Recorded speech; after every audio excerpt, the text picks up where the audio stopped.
কিয়ামতের দিন যারা অপমানিত হবে। এমন অনেক গুনাহ আছে যেগুলো করলে শুধু একটি গুনাহ হয়, কোনো নেক আমল নষ্ট হয় না।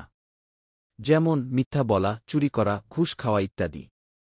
কিন্তু এমন একটি গুনাহ আছে যেটা করার দ্বারা একটি গুনাহ তো হয়ই, সঙ্গে সঙ্গে নেক আমল নষ্ট হয়ে যায়। এরকম একটি গুনাহ হল রিয়া বা লৌকিকতা, যা নেক আমল ধ্বংসের নীরব ঘাত। নিম্নে লোক দেখানো কাজের ক্ষতিকর দিক তুলে ধরা হল। ১. আল্লাহর সুদৃষ্টি থেকে পড়ে যাওয়া। যারা লোক দেখানোর জন্য আমল করে, তারা মানুষের কাছে বড় হলেও আল্লাহর নজর থেকে পড়ে যায়। পবিত্র কোরআনে ইরশাদ হয়েছে, আল্লাহ যাকে লাঞ্ছিত করেন তার কোনো সম্মানদাতা নেই, নিশ্চয়ই আল্লাহ করেন যা তিনি চান। সূরা হজ আয়াত ১৮। ২. আল্লাহর দরবারে সিজদা বঞ্চিত হওয়া। কিয়ামতের দিন যখন আল্লাহ তাআলা তার নূর প্রকাশ করবেন, তখন সব মাকলুক সিজদায় লুটে পড়বে। ঈমানওয়ালারা সেদিন সিজদা করবে, তবে কাফির, মুশরিক, মুনাফিক ও রিয়াকারী সিজদা করতে পারবে না।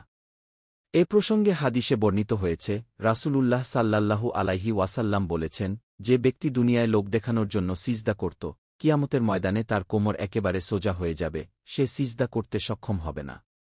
আল্লাহ তাআলা তাকে সিজদার করার সুযোগ দেবেন না। মুসলিম হাদিস ২৬৯। ৩.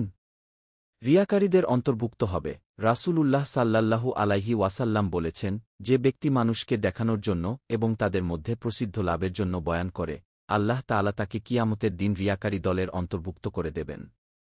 মুসনাদে আহমদ হাদিস ১৫৪৯৩। ৪.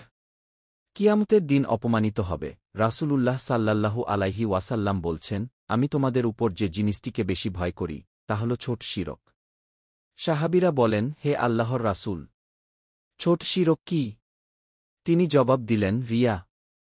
আল্লাহ তাআলা কিয়ামতের দিন যখন মানুষকে তাদের আমলের বিনিময় দেবেন, তখন রিয়াকারীকে বলবেন, যাও দুনিয়ায় যাদের তোমরা তোমাদের আমল দেখাতে, দেখো তাদের নিকট কোনো সওয়াব পাও কিনা।